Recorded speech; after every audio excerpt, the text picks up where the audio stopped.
Hello guys, we are back with our next lecture. In this lecture, let us go through the next question. Okay, so this question belongs to GATE CSC 2015 set 3 guys. The given question is consider the following policies for preventing a deadlock in a system with mutual excluding resources. Okay, so option 1 says that processes should acquire all resources at the beginning of execution.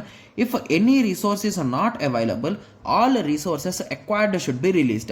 Yes, this option seems to be really good to prevent a deadlock, right? Yes, because if you want to collect some resources, only if all these resources, so assume that I want these three resources and P1 is being held by R1 is being held by P1, right? Yes. So I want three resources. So I started collecting. I collected this. But now I want to collect that, but that resource is already occupied. So now I will release these two and I will come back later.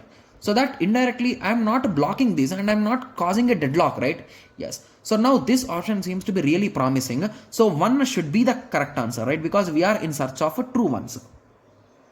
Okay, so option C is wrong. Moving on, option B2 says that the resources are numbered uniquely and processes are allowed to request the resources only in the increasing order number. So I think this is also absolutely true, guys. So with this simple understanding, I think we can conclude that D is the correct answer, right? Yes. So the reason why I am directly giving you these statements and why I am directly saying that whether they are true or false is because we already discussed in detail about these prevention methods and I have already clearly explained, right? So what will happen if we force only in the increasing order, guys? So indirectly we can never form a cycle, right? So cycle will be in this way, means one particular user will be requesting for the older resource. So whenever you block this particular thing, the cycle can never be formed and indirectly we can prevent a deadlock from it, right? Yes. So with that understanding, I can 100% surely say that 2 is correct. Moving on to option 3.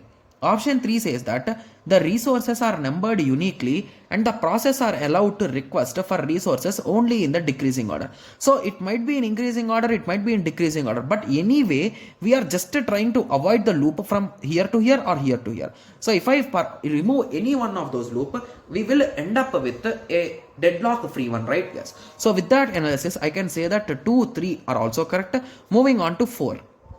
4 says that the resources are uniquely numbered and a process is allowed to request only for a resource with the resource number larger than its current held resource. So this is also indirectly option 2 only, right? Yes. So this is also true. So with that final conclusion, we can say that all 4 statements are true and option D is the correct answer. Got it? Yes. So this is a direct theoretical question, guys. If you have followed my particular course, in lecture 19, I think so, we have discussed about all these type of 4 methods, guys, right?